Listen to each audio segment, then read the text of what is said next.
Hi, I'm David Matthews, and this is Anti-Social Media. Welcome to part two of my fascinating interview with award-winning journalist Ioan Grillo. But in terms of the propaganda war right now, I think the cartels and the gangsters are winning it. I think social media is part of that. I think if you look at, a lot of people do look up to these gangsters, do look up to narcos, and don't look up to policemen. Don't look at kind of going straight as being a great path. So how do we? I guess you need to kind of change the reality. I mean, in the UK, if you're, in the UK, still for a lot of people, you're better off going down the straight road because you will end up in a better situation that way. Mm. But that's not necessarily true in Mexico. Mm. In Mexico, for a lot of people, the straight path might bring them nothing, and they see the narco life might bring them something for at least a bunch of money for a few years, even if they do end up dead or in prison afterwards. We've seen a lot of development of slightly more sophisticated films coming out of those sort of quarters. Tell me a little bit about that.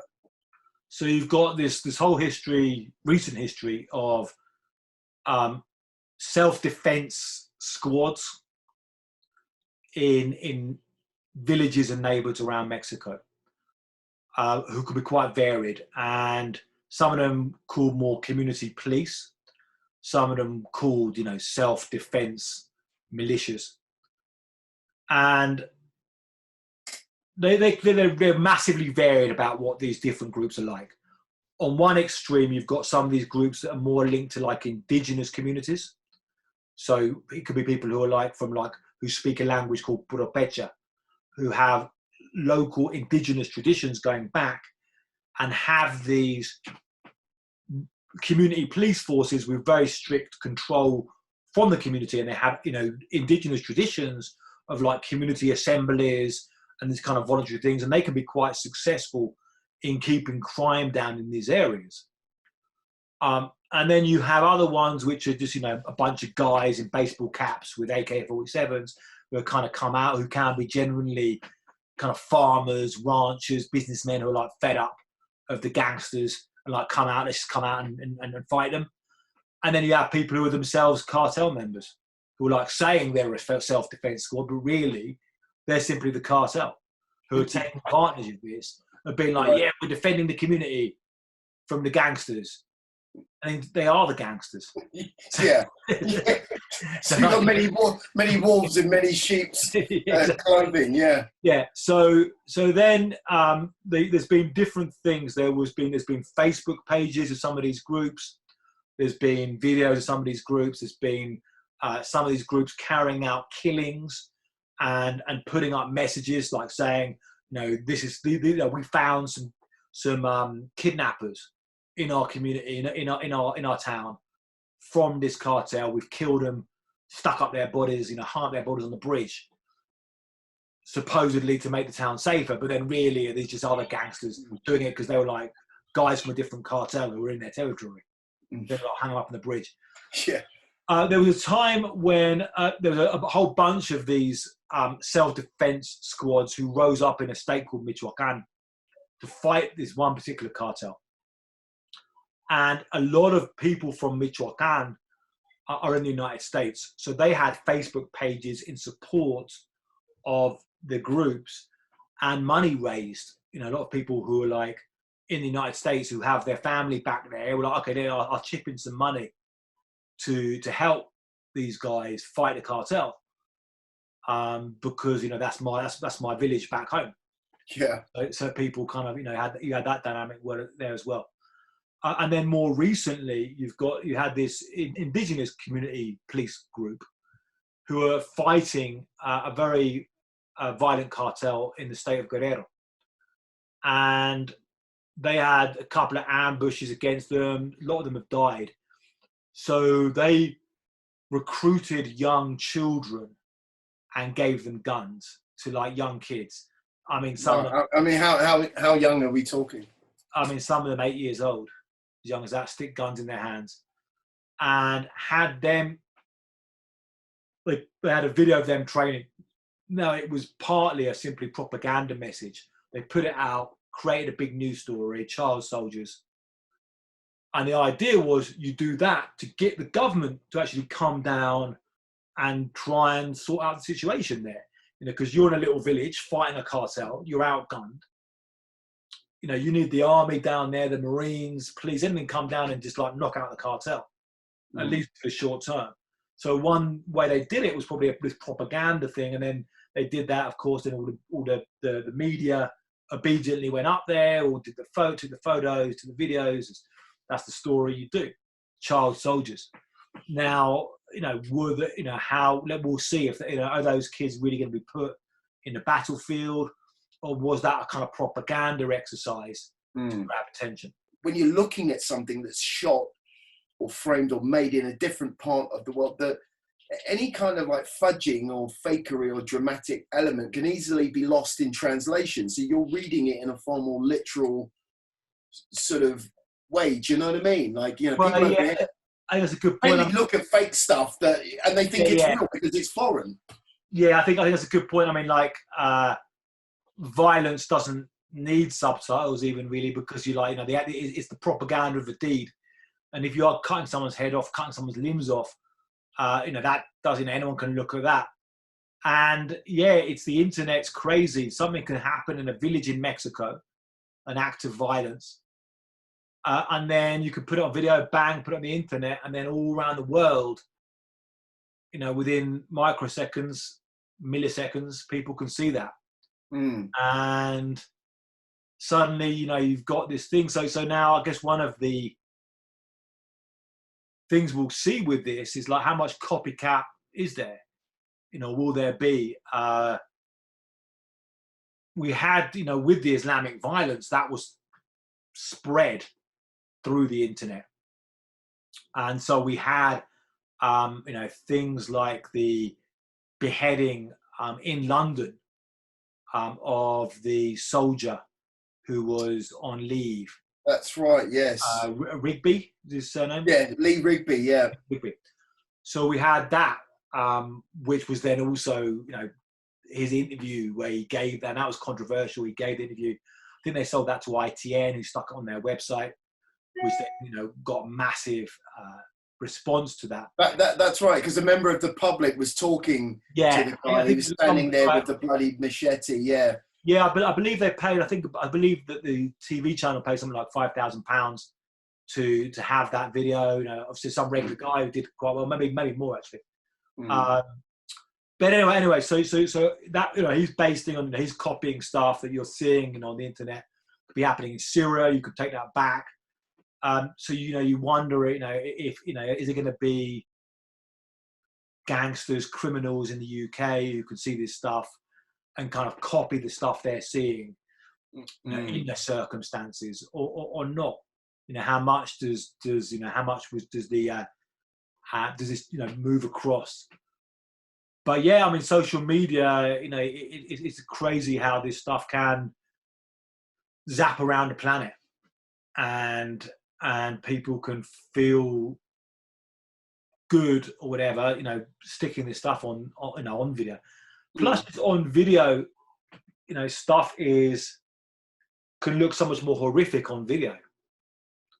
You see some of these things, and it's like, like just the acts of violence when it's the stuff, when you have, violence is horrible to look at, but when you have it captured on video, and then you're seeing it, like almost like slowed down, having these eyes and these things, it has a different impact, different look. And then just the violence is happening, in real life. What's the appetite then on the ground in Mexico, particularly amongst hip sway, tech savvy type people, for this sort of material themselves? Like, in terms of how much appetite there is for the violent videos, it's hard to know. And like at different kind of times, like initially, certainly when these things initially happened, going back a few years when they first started and it was new, they were going out and there were millions of people seeing them. I mean, you could see, I think the views on some of these videos were like millions.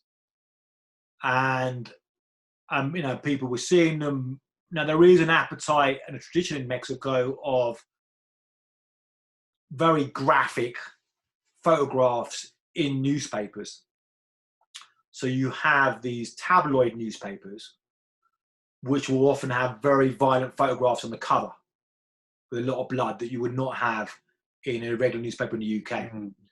And you have a kind of school of photographers who they call them La Nota Roja, the red story or the blood story, who go around and will get there very fast and get the photographs of, you know, the body, the head, you know, whatever. Yeah, it's real like that, you know, Pee-wee sort of kind of stuff. Yeah. So when it first came out, there was definitely a big kind of interest. Now I don't know. I think it's a lot less now. So I think it kind of burned out, and I think the you know, now it's more like new weird videos. I mean, like when you have a dog castrating somebody, and this kind of, you know, like other stuff, which was I believe a technique used in torture as well by certain police and things going back. But like that's something, and I still not, you know, it's hard to know really. I'm not, you know, like the exact number of people are watching it. It's not like everyone's talking about it all the time. But I think there's kind of some of it's, you know, been burned out to an extent. Actually, but the stuff's still out there now. Like it's still, and it's, you know, it's worrying. You know, when you have, I mean, there's an example of, you know, of when you have like kids in school who are hearing about this and aware of this stuff. I was talking to one hotel owner in Michoacan, and he was like, there was a bunch, saw some kids playing, and it was like they were playing with a football, and saying, oh, this is a head, it's a decapitated head. But there's so much this around, they kind of had this kind of idea, kind of. Or there was a case in a school of a kid who died, and the kids were playing kidnap. They like held him and they like tied him up, and then the guy, like, you know, was asphyxiated. So you have this kind of, so it's this kind of worrying thing as parents and how much it's going to affect and hit. Now you have a lot of flip sides. Mexico's full of contradictions because you have also a lot of people and a lot of, you know, kids who are living, who are not interested in this at all, and who are really interested in, you know, like, you know, want to have a nice school play and watch, who don't necessarily want to watch the narco novella, who prefer to watch some, you know, nice love story and listen to romantic music. So you actually have some people from these same environments. It's kind of funny that, you know, that like, say in the UK, you know, among, say, rappers in the UK, you know, if you've got like you know, a brother who's been murdered and another, you know, cousin in prison, that's probably quite good stuff. Gives you some good lyrics to rap about. Whereas you know, have a lot of people, you know, I know in Mexico have these direct hardcore family stories, but are not interested in broadcasting them at all. And are more interested in maybe in like, say, like it might be a romantic thing, or might be more of a kind of intellectual reflecting thing. They're not into that culture. Yeah. So you have that as well. I think the social media in Mexico has played out in a kind of similar way that it has in other countries. I think there's the issue of Spanish content is less than English content. So there's more of a, you know, market there. But you've got like, you know, a lot, definitely a huge audience for social media now. There's been one thing that has been here, there's been a big growth of YouTube journalists or kind of quasi journalists, and some of them have been actually the current president very pro the current government. Now, right now, you've got a left-wing populist president. Mm. So a lot of the media are quite critical of him. So you've got these YouTubers who are like really pro him and against, and really against the mainstream media. So in the same kind of bit like a dynamic of Trump. Right. Where you have opposite of InfoWars and Breitbart and that. Exactly. So these people now, and some of these crazy characters who are regular attendees now at the presidential press conferences. There's one guy with an eye patch who apparently was shot in the eye and survived, though some say that he faked it and it's part of his kind of persona. But he's this kind of hard line kind of guy who's, the regular mainstream media are all terrible, and we kind of come up with this very much, we represent the guy on the street, the poor people. The mainstream media are all the kind of bourgeois, the foreign media are all these kind of very much these kind of neoliberal type people, and we've got the real kind of good thinking of our country. So you've got that kind of dynamic playing out in social media a lot as well. So really the big divide of fights you see on social media right now in Mexico is the president, pro-president, with the people who are critics of the president. But you see these different fights that these can stretch to the narco wars. So when this happened recently, which is another big social media event. So in October, you had the arrest of one of Chapo's sons, Ovidio Guzman, by the army. Now, and this is one of these guys who themselves is a social media personality in the brothers of. So he was arrested by the army. All of Chapo's sons' gunmen and a bunch of other kind of narco gunmen, supposedly all paid a bunch of money, came to the street and took over the city and put roadblocks and started burning cars. And this was being broadcast on social media in real time.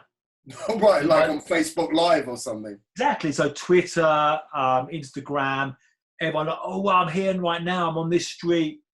And it was photos of guys with, some of them in masks, some of them not in masks, guys with AK-47s, burning vehicles, putting up checkpoints, taking over the city. So we were all suddenly watching this in real time. They've taken over Cooler Can, phoning up people who are there, going, what's happening there? But see this social media, see this, plume of smoke, see this stuff going off. Eventually, the government released Ovidio Guzman. They ordered his release because they were so outgunned, or there was such fear of a massacre of civilians by these cartel gunmen. Wow. So you had this crazy situation was played out on social media that way as well. And then that becomes one of these things where it was like, well, the president did a good thing. He released him. He cares about regular people. And the critics saying, this is terrible. You can't bow down to cartels. You can't have these guys who run the show, who are also the heroes in soap operas and on social media. And then they're kind of running the show and commanding. And then that debate gets played out on social media, back and forth and things. So it's kind of playing out in all levels. More recently, you had the president at the beginning of the coronavirus crisis going up to Sinaloa and then shaking hands with the mother of El Chapo. That being put out on social media, that video, and then back and forth, people saying, well, no, he's the president, he's got a heart, she's a regular woman, he can't be impolite. People say, no, it's terrible, it looks like he's being almost like subservient to the cartels again. And in the middle of a coronavirus epidemic, why are you shaking hands with an old lady who's 90? Sounds like a PR nightmare. That one little scenario. It's a PR nightmare, but then again, the way that the president is playing this as a populist, in the same way that Trump is, and that he can do these things and make these statements, and the regular mainstream media will freak out, and everyone's like, "Nah, it's crazy, it's terrible," and his supporters all come to him and say, "Yeah, he's great." And it kind of just dominates the narrative, and and is it really that bad for him? So these things play out as well in that way. Can you envisage a day where in a place like Mexico, just the mainstream media itself becomes outgunned by social media? Because what you're talking about there, a kind of trial by social media or politicking by social media, that's a real hardcore use of propaganda in a very political sort of way. Well, I think we're already at a day now where social media is huge, and mainstream media often exists its presence on social media. So actually mainstream media now, the same as happening in the UK and the US. Regular TV channels are actually also broadcasting, putting their content on YouTube, and YouTube's actually gone a bit more corporate now and giving more favoritism to the mainstream channels, space of them. Mainstream, like YouTube will go crazy, but through a story out in a mainstream media outlet. So mainstream media are still interacting, but plays within the social media. But yeah, already it's massive. Just going back a few years, very recently to the 2012 Mexican presidential election, you had this real all-powerful TV show. It was the 10 o'clock news, or it's actually 10:30 the time. 10:30 news. Real massive influence on the country. You always watch, as a news agency, you were always watching the 10:30 news, what's said, what happens. It really dominates the headlines. Now that's just really lost its power. And now just stuff kicking off on social media all the time is setting the agenda more. I think, already the 2018 election, that had changed. So right now, the wars on social media, the space of social media, was a lot of these things are happening. And already the physical newspaper is pretty, down at the bottom of the pile. The TV program kind of exists, but interacting through how it gets moved and bounced around social media as well. Or still the newspaper stories, but they're kind of online version as well, and it kind of exists in formats. So I think you've already got that, and it's kind of the weird world we'll have to adapt to, and we've got to try and make sense of what the rules are, and it's true for journalists and being like, as a journalist covering violence, how do we do that? And one of the weird things as well, the kind of part of the atmosphere we're in now as crime journalists is also we've got now, and I've been on some of these guys' channels as well, ex-prisoners and stuff who have been involved, who have then come out and doing their own like YouTube channels. Interviewing me. It's kind of bizarre. Then interviewing me like about his stuff. So it's kind of flipping. There's a guy, gamekeeper. Yeah. There's one guy out there who does this. Is a guy. He does his channel with a balaclava. He was involved with the Sinaloa cartel. He actually interviewed me on his channel, and then his channel's kind of growing, and he talks about a bunch of this cartel. What? He's still actively involved? No, he's not actively involved anymore. He was involved. And he stopped being involved. He was involved. What's with the mask then? He still was involved, and he's still concerned about, he's still a legitimate target potentially for different things.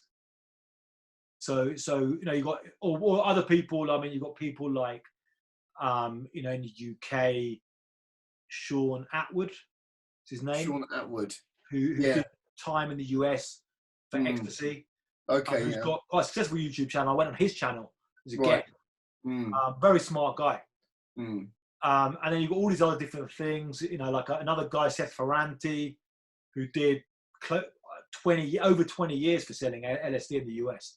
They really do them hard up there. And has come out and doing his own media. So these various journalists who are like kind of crime journalists who themselves have been involved in crime, kind of putting out stuff, and so it's kind of funny, and it's kind of so crime journalism particularly strange in the kind of environment of social media. They're not the audience want to see that, because they want to say, okay, I want to see a real deal. Yeah. Authenticity is, as we know, is key in that. Yeah, exactly. Exactly, and a lot of and so. And it gets the kind of weird things of like, how do we cover crime and what are our ethics for covering crime? We want to just tell this kind of moral story of, or kind of have an idea we want to make the world less violent or whatever. But it's kind of, and at what point are we just simply glamorizing or not? So I think as in all journalism, we're in a really weird place like that right now. On a positive side, we've got to look at it like we're in this exciting time right now. If you can make a living, exciting time of, things really up for grabs and people experimenting with a lot of different things. And where are we going, with this media? It's definitely not the media environment it was 20 years ago, and it will be very different in 20 years.